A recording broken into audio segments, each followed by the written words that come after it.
인류 역사상 가장 무시무시한 군사 기계가 있었습니다. 이 제국은 2,400만 제곱킬로미터를 정복하고 약 4천만 명의 사람들을 학살했습니다. 이러한 제국이 비엔나, 델리, 그리고 카이로의 성문 앞에서 갑자기 진격을 멈춘 이유는 무엇일까요? 중국, 페르시아, 러시아의 강력한 왕국들을 짓밟았던 군대를 돌려쓴 보이지 않는 힘은 무엇이었을까요? 그 답은 여러분이 예상하는 것이 아닙니다. 그것은 새로운 검도, 혁명적인 공성 병기도, 비밀스러운 동맹도 아니었습니다. 몽골족을 마침내 막아선 무기는 그들이 결코 정복할 수 없는 것이었습니다. 그것은 그들의 가장 큰 강점을 치명적인 약점으로 바꾸어 놓았습니다. 그리고 이 비밀을 이해한 방어자들은 세계 역사의 흐름을 영원히 바꾸어 놓았습니다. 1241년을 상상해 보십시오.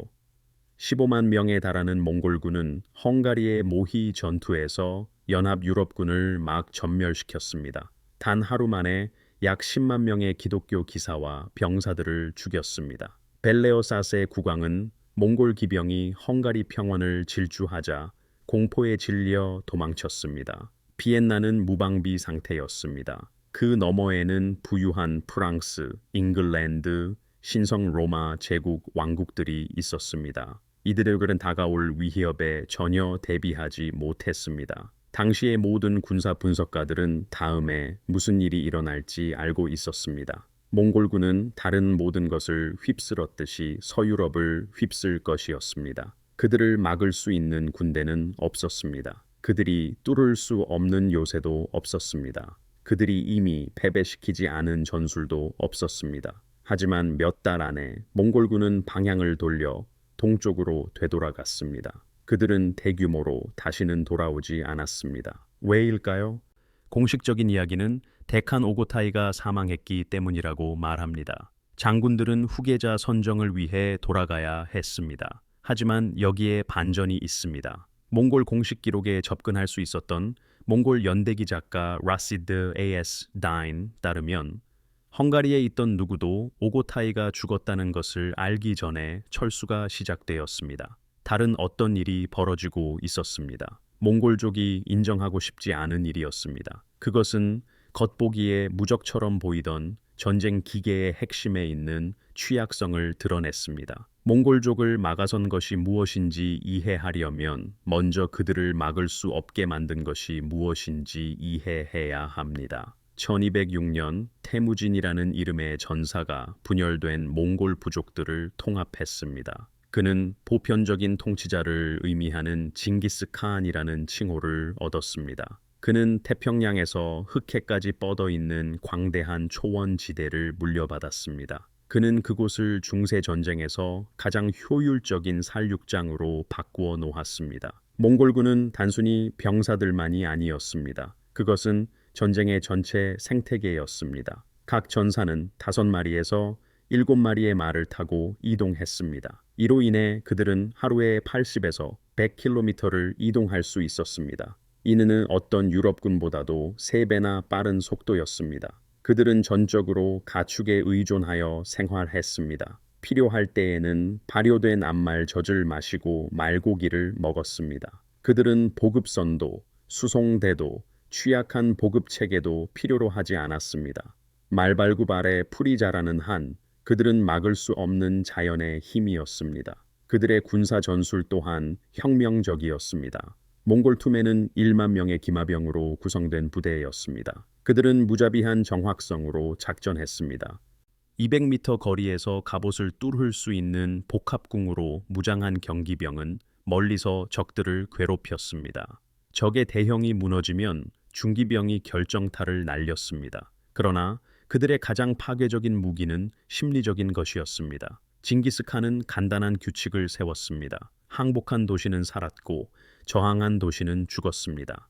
1221년 페르시아의 니샤푸르 씨가 저항했을 때 몽골군은 고양이와 개를 포함한 모든 생명체를 학살했습니다. 그 후 해골로 피라미드를 쌓았습니다. 역사적 추정에 따르면 170만 명의 사람들이 사망했습니다. 그들이 호라즘 제국을 공격했을 때 아무다리아 강 물줄기를 돌려 도시 전체를 침수시키고 파괴했습니다. 1258년 훌레구 칸이 이슬람 세계의 수도인 바그다드를 약탈했을 때 단 일주일 만에 20만 명에서 100만 명 사이의 사람들이 학살당했습니다. 티그리스 강은 파괴된 도서관에서 흘러나온 잉크로 검게 그리고 학자들의 피로 붉게 변했다고 전해집니다. 이것이 1237년에 유럽으로 관심을 돌린 제국이었습니다.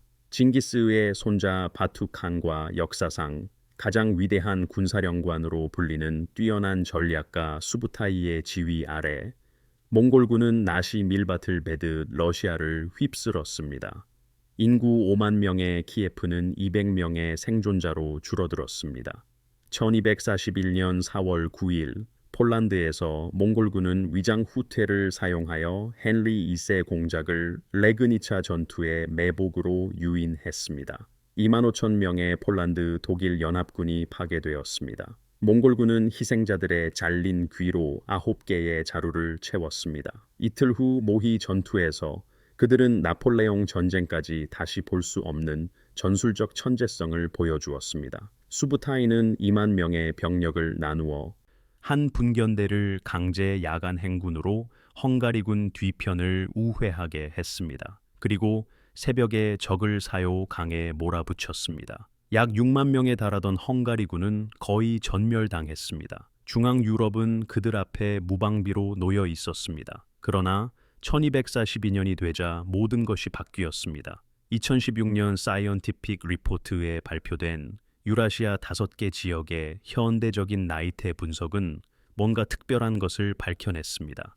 1238년부터 1241년까지 중앙 유럽은 유난히 따뜻하고 건조한 여름을 겪었습니다. 몽골 기병에게는 완벽한 조건이었습니다. 풀은 무성하게 자랐고 말들은 건강했으며 땅은 빠른 이동에 단단했습니다. 그러다 1242년 초 기후가 극적으로 변했습니다. 춥고 습한 날씨가 시작되었습니다. 봄은 일찍 찾아왔지만 파괴적인 홍수를 가져왔습니다. 이상적인 기병 지형이었던 헝가리 평원은 습지로 변했습니다. 갑자기 몽골 쪽의 가장 큰 장점이 가장 큰 약점이 되었습니다. 그들에게 기동성을 부여했던 10만 마리의 말들은 이제 각각 하루에 20에서 30kg의 풀을 필요로 했습니다. 이는 전체 군대에 매일 2,000에서 3,000톤의 사료가 필요하다는 의미입니다.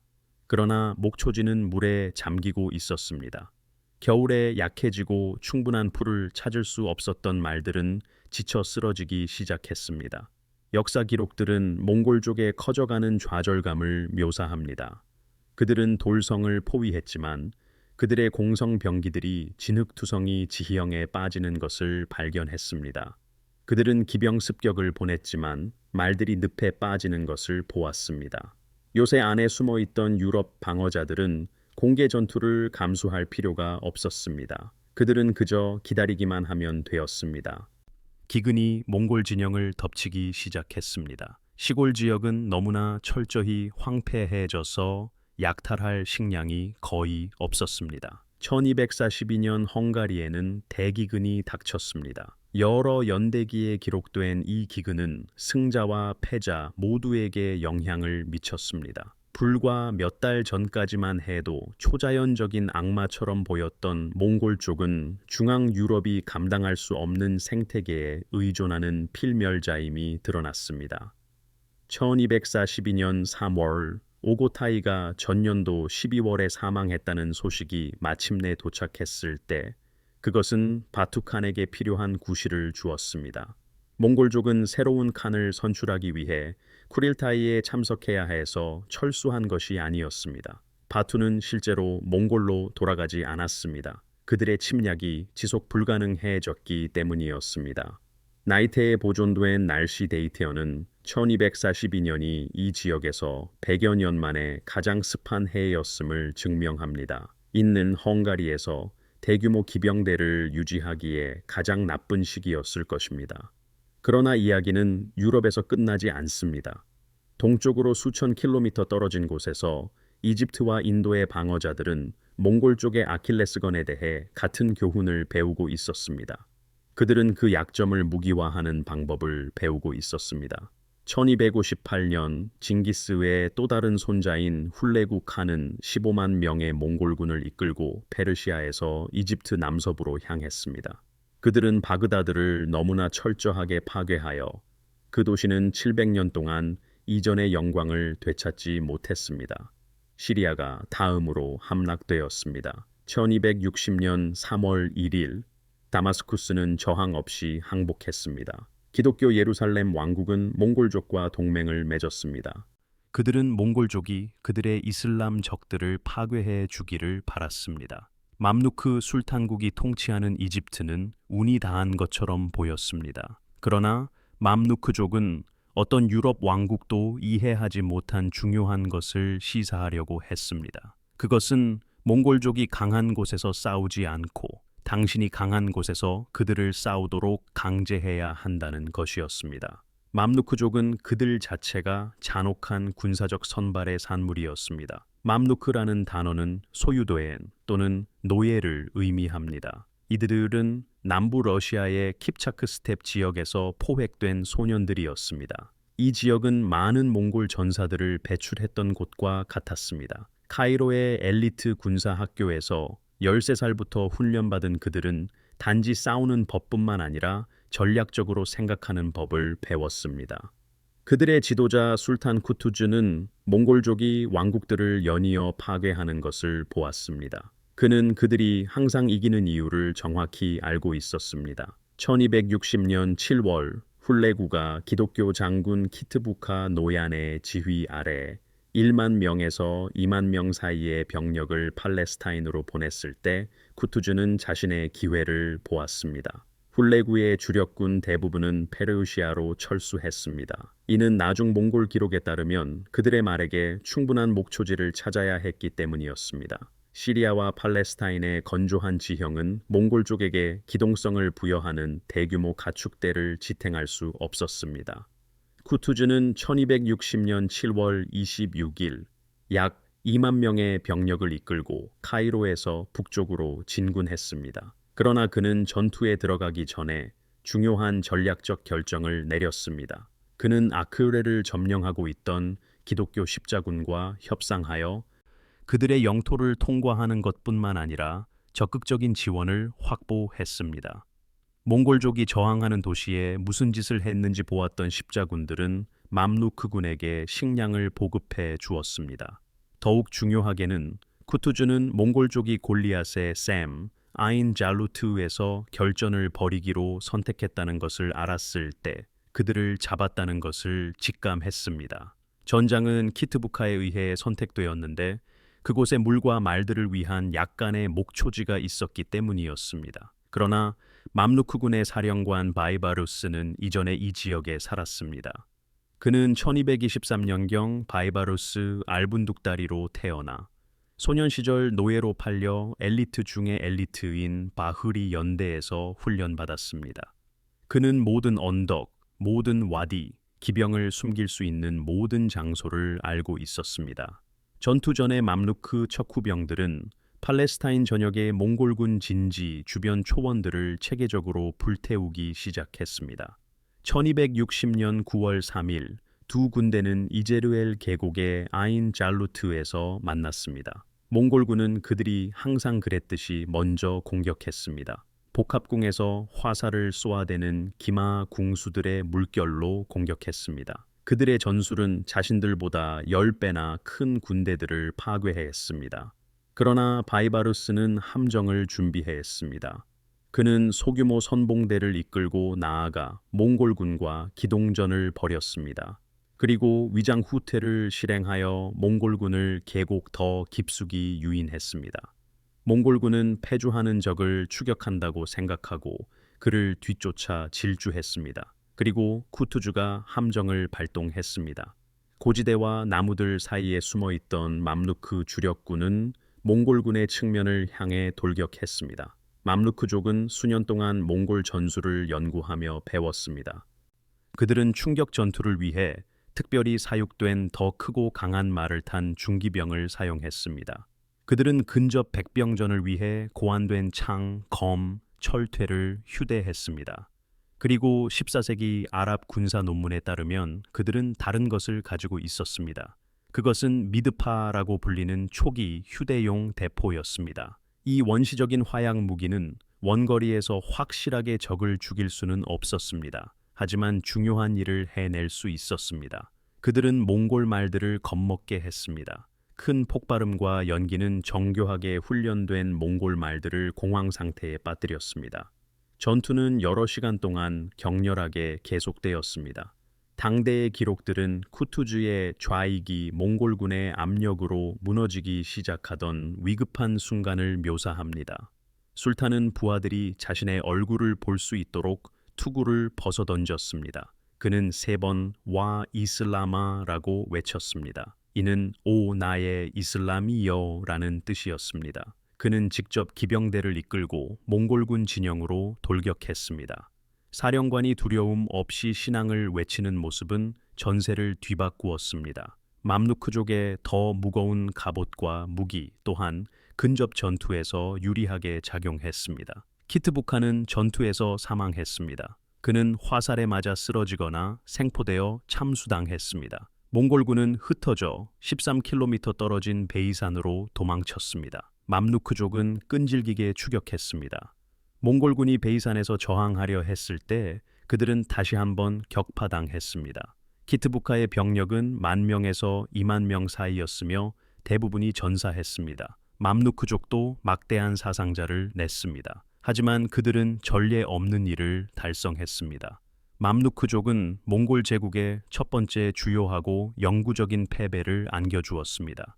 하지만 맘루크족의 승리를 지속 가능하게 만든 요인은 다음과 같습니다. 아인 잘루트 전투 몇 주 후 쿠투즈를 살해하고 권력을 장악한 바이바루스는 방어 전략을 실행했습니다. 이 전략은 몽골군이 목초지에 의존한다는 점을 활용한 것이었습니다. 그는 유프라테스 국경에 척후병과 경기병을 배치했습니다. 이들은 몽골군의 움직임을 감지하는 즉시 초원을 불태웠습니다. 그는 600km 너머까지 24시간 안에 경고를 전달할 수 있는 봉화대와 기마 전령 시스템을 구축했습니다. 그는 알레포, 하마, 다마스쿠스의 국경 방어 시설을 강화했습니다. 가장 중요하게도 그는 시리아의 대규모 상비군을 유지했습니다. 이 군대는 항상 동원될 준비가 되어 있었으며 몽골군의 어떤 침략에도 며칠 안에 대응할 수 있었습니다. 몽골군이 1281년에 아바카칸 휘하의 대규모 병력으로 돌아왔을 때 맘루크족은 그들을 기다리고 있었습니다. 이는 호무스 두 번째 전투를 위한 것이었습니다. 몽골군이 1299년에 가잔칸 휘하로 다시 와 다마스쿠스를 점령했을 때 맘루크족은 후퇴했습니다. 그들은 목초지를 불태우고 기다렸습니다. 3달 안에 가자는 말들이 굶주려 후퇴할 수밖에 없었습니다. 몽골군은 1300년에 다시 시도했고 1303년 마르지 알사파르 전투에서 또 다시 결정적으로 패배했습니다. 1260년과 1312년 사이에 맘루크족과의 6번의 대규모 전쟁에서 패배한 후 몽골군은 마침내 이집트 정복을 포기했습니다. 한편 인도 아대륙에서는 델리 술탄국이 독자적으로 같은 전략을 발견하고 있었습니다. 1221년 징기스칸은 도망치는 호라즘 샤를 추격하던 중 인더스강에 도달했습니다. 그는 인도의 방어를 탐색하기 위해 척후병을 보냈습니다. 척후병들이 발견한 것은 침략을 부추기지 않았습니다. 델리 술탄국은 강과 숲, 요새화된 도시들로 이루어진 펀자브 지역을 통치하고 있었습니다. 그 너머에는 라자스탄에 자결하는 사막과 인도 중부의 울창한 정글이 펼쳐져 있었습니다. 이 모든 곳은 기병이 활동하기에 이상적인 지형이 아니었습니다. 1211년부터 1236년까지 델리를 통치한 술탄 일투트미쉬는 현명하게도 도망치는 샤에게 망명을 허락하지 않았습니다. 이로써 징기스칸에게 침략의 구실을 주지 않았습니다. 하지만 그는 또한 대규모 요새화 프로그램을 시작하여 물탄, 라호르, 우치, 사마나의 국경 초소를 강화했습니다. 이 요새들은 이후 몽골군 침략이 좌절될 굳건한 거점이 되었습니다. 몽골군은 어쨌든 80년이 넘도록 계속해서 침략해 왔습니다. 그들은 1241년에 침략하여 라호르 주민들을 학살했습니다. 그들은 1230년대에 몇 년 동안 카슈미르의 다르가치, 즉 군사 총독을 설치했습니다. 하지만 그들은 인더스 수틀레지 강 유역을 넘어 진격하지 못했습니다. 왜 그랬을까요? 델리 술탄들이 인도의 지리를 무기로 활용하는 법을 배웠기 때문입니다. 1266년부터 1287년까지 통치한 술탄 기야스 알딘 말바는 국경 방어를 과학으로 탈바꿈시켰습니다. 그는 국경을 따라 숲을 개간하여 매복 지점을 없앴습니다. 그는 병력의 신속한 이동을 위한 도로망을 구축했습니다. 그는 주요 거점에 2,000명에서 3,000명의 병력으로 구성된 상비 수비대를 배치했습니다. 가장 중요하게도 그는 파괴적으로 효과적인 정책을 수립했습니다. 그것은 바로 초토화 작전이었습니다. 몽골 척후병이 나타나면 국경사령관들은 농작물을 불태우고 마을을 파괴했습니다. 가축들을 요새화된 도시로 몰아넣어 몽골 말들이 먹을 것을 남기지 않았습니다. 이 전략은 1296년부터 1316년까지 알라우딘 칼지의 통치 기간에 궁극적인 시험대에 올랐습니다. 다른 몽골 칸국들에 의해 갇혀 더 확장할 곳을 찾던 몽골 차가타이 칸국은 인도를 정복하려 했습니다. 이 시기에 가장 심각한 시도들을 감행했습니다. 1299년 쿠툴루그 크와자는 5만 명에서 6만 명으로 추정되는 기병 침략군을 이끌었습니다. 그들의 명확한 목표는 단순히 약탈이 아닌 델리 정복이었습니다. 몽골군은 국경 요새들을 우회하여 수도로 곧장 진격했습니다. 군대가 구자라트에서 원정 중이던 알라우딘 칼지는 동원할 수 있는 모든 병력을 이끌고 서둘러 돌아왔습니다. 델리에서 약 10km 떨어진 킬리 전투에서 알라우딘은 7만 명의 병사와 700마리의 전투 코끼리를 동원했습니다. 이들은 몽골 기병대에 맞섰습니다. 델리군은 맘루크족이 개척했던 전술과 유사한 전술을 사용했습니다. 그들은 중장기병 돌격과 전투 코끼리를 이용했습니다. 전투 코끼리는 몽골군 대형을 무너뜨리는 데 효과적이었습니다. 또한 중요한 점은 그들이 선택한 지형에서 싸웠다는 것입니다. 델리 주변의 비옥한 농지에서 말들이 충분히 먹은 상태로 싸웠습니다. 그들은 보급기지 근처에서 전투를 벌였습니다. 몽골군은 황폐화된 영토를 가로지르는 긴 행군 끝에 말들이 약해지는 것을 발견했습니다. 알라우딘의 장군 중 한 명인 자파르칸이 위장 후퇴에 속아 포위되어 사망했습니다. 이때 전투는 통상적인 몽골군의 양상을 따를 것처럼 보였습니다. 하지만 알라우딘은 전투 코끼리와 중장기병을 사용하여 전선을 굳건히 지켰습니다. 몽골군은 돌파할 수 없었고 말들이 지쳐 결국 후퇴했습니다. 1303년 타라가이 휘하의 또 다른 몽골군은 델리를 2달 동안 포위하고 교회를 약탈했습니다. 하지만 알라우딘은 시리 요새의 요새화된 진영에 피신해 있었습니다. 이곳은 보급이 잘 되어 있었고 방어가 견고했습니다. 몽골군은 적대적인 영토에 야영하며 불충분한 사료로 인해 결국 후퇴할 수밖에 없었습니다. 알라우딘은 이후 훨씬 더 극단적인 조치들을 시행했습니다. 그는 국경을 따라 새로운 요새들을 연결하여 건설했습니다. 이 요새들에는 중무장한 수비대가 배치되었습니다. 또한 그는 몽골군의 움직임이 처음 감지되는 즉시 초원을 불태우라고 명령했습니다. 징역로 주변 80km에 이르는 모든 초원이어야 했습니다. 1305년 12월 알리베그와 타르타크가 또 다른 침략을 이끌었습니다. 알라우딘의 장군 말리크 나야크는 암노하 전투에서 그들을 격파했습니다. 이 전투에서 약 2만 명의 몽골군이 사망했습니다. 1306년 코펙, 이크발만드, 타이부 휘하의 삼면 침략군은 수만 명이 사망하거나 생포되며 전멸했습니다. 생포된 몽골군은 델리로 끌려와 처형되거나 노예로 팔렸습니다. 델리의 한 교외 지역은 수천 명의 개종한 몽골 포로들이 정착하면서 무갈푸라, 즉 몽골 마을이라고 불리게 되었습니다. 1306년 이후 알라우딘의 통치 기간 동안 몽골군은 다시는 인도를 심각하게 위협하지 못했습니다. 요새화된 방어, 초토화 전술, 중장기병, 전투 코끼리들의 조합은 너무나도 강력했습니다.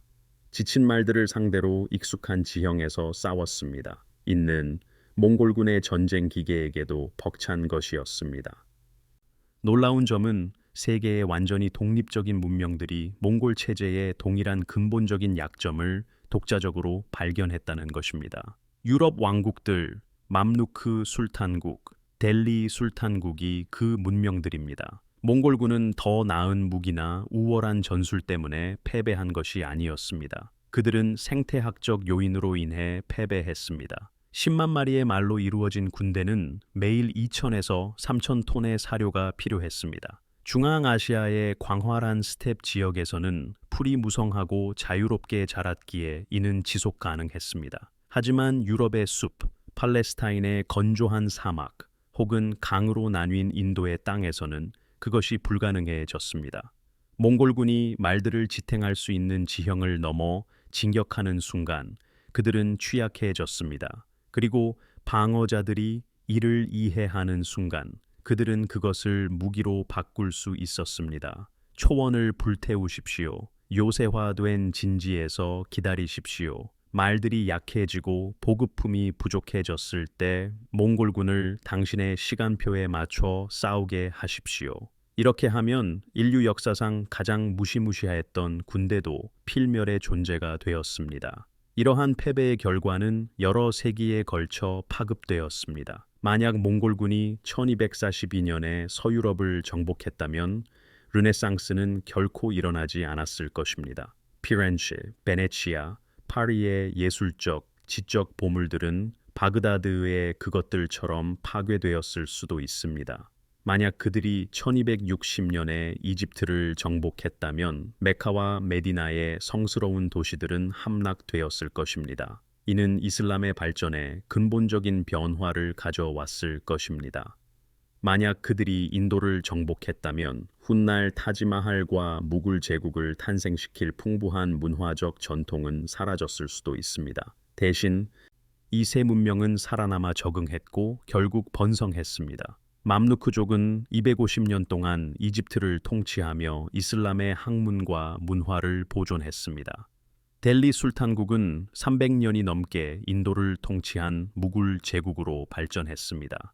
유럽은 경쟁하는 민족 국가들로 분열되었고 이는 결국 대항해 시대와 과학혁명을 낳았습니다. 몽골군 스스로도 자신들의 실패에서 배웠습니다. 후대의 몽골 칸국들은 지역 조건에 적응했습니다. 레어시아의 킵차크 칸국은 영구적인 정착지를 건설했습니다. 페르시아의 일 칸국은 이슬람으로 개종하고 정주 문명의 통치자가 되었습니다. 중국의 쿠빌라이 칸의 원나라는 중국의 행정 방식을 채택했습니다. 몽골 제국은 군사적 패배가 아닌 일종의 문화적 흡수를 통해 분열되었습니다. 정복자들이 피정복자들과 더 비슷해진 것입니다. 하지만 그들은 13세기에 가했던 전면적인 파괴를 다시는 시도하지 않았습니다. 말발굽 아래 풀이 자라지 않게 되는 순간 몽골 공포의 시대는 끝났습니다. 그들을 막은 무기는 강철이나 불이 아니었습니다. 그것은 단순한 어떤 것의 부재였습니다. 바로 말들을 먹일 충분한 풀이었습니다. 그리고 그 부재를 무기화하는 방법을 이해한 장군들은 자신들의 문명을 구한 의외의 구세주가 되었습니다. 유럽 귀족들은 봄 홍수가 지나가기를 기다렸습니다. 맘루크 지휘관들은 팔레스타인 목초지를 불태웠습니다. 델리 술탄들은 초토화 정책을 시행했습니다. 이 이야기는 오늘날 중요합니다. 이 이야기는 우리에게 힘과 취약성에 대한 심오한 가르침을 주기 때문입니다. 몽골 제국은 환경에 완벽하게 적응했기 때문에 무적처럼 보였습니다. 하지만 그 완벽한 적응은 치명적인 비유연성이 되었습니다. 환경이 변했을 때 몽골군의 가장 큰 강점이었던 것이 가장 큰 약점이 되었습니다. 기후가 바뀌고 지형이 달라졌을 때 이런 일이 발생했습니다. 방어자들이 생태학적 제약을 활용하는 방법을 배운 시기였습니다. 아무리 강력한 제국이라도 자신을 지탱하는 근본적인 자원에 대한 의존에서 벗어날 수는 없습니다. 몽골군은 어떤 군대든 물리치고 어떤 도시든 공격하며 어떤 왕국이든 정복할 수 있었습니다. 하지만 그들은 날씨를 정복할 수 없었습니다. 그들은 늪과 사막에서 풀이 자라도록 강요할 수 없었습니다. 그들은 말들이 공기만으로 살아남게 할 수 없었습니다. 결국 그것이 그들을 막았습니다. 역사상 가장 매혹적인 군사 미스터리 중 하나를 깊이 탐구한 이 영상을 시청해 주셔서 감사합니다. 이 이야기가 제가 연구하면서 느꼈던 만큼 흥미로웠다면 좋아요 버튼을 눌러 주십시오. 다음 24시간 안에 1000개의 좋아요를 달성할 수 있도록 도와주십시오. 채널을 구독해 주십시오. 앞으로 훨씬 더 놀라운 역사적 전투와 잊혀진 이야기들이 여러분을 찾아갈 것입니다. 다음으로 다룰 전투나 역사적 사건은 무엇인지 댓글로 알려주십시오. 몽골 역사에 더 관심이 있으십니까? 고대 전쟁은 어떻습니까? 중세시대의 공성전은요? 아래에 알려주십시오. 기억하십시오. 역사는 승자와 패자에 관한 것만이 아닙니다. 왜 그렇게 일들이 벌어졌는지 이해하는 것입니다. 때로는 그 답이 풀, 말, 그리고 비처럼 단순하고도 심오할 수 있습니다. 다음 영상에서 뵙겠습니다.